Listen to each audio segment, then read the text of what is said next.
Have you hidden an app on your Android phone and now can't find it? In this guide, I'll show you the quickest way to locate and restore hidden apps using your phone's home screen settings. Open the settings menu page. You can access it from your app drawer or by swiping down from the top of the screen and tapping the gear icon.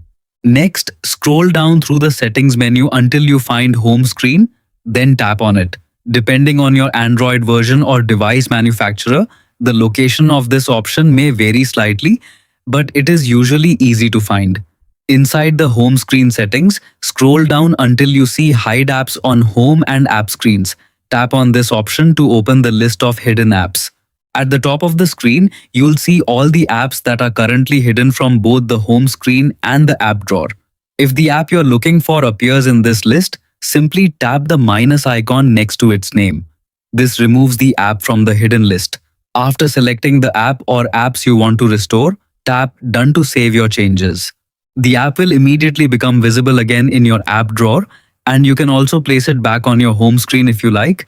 If you don't see the app listed, it may have been disabled or uninstalled instead of hidden. In that case, check the Apps section in Settings or reinstall it from the Google Play Store if necessary. Problem solved. Thanks for watching and stay tuned for more quick tech tutorials.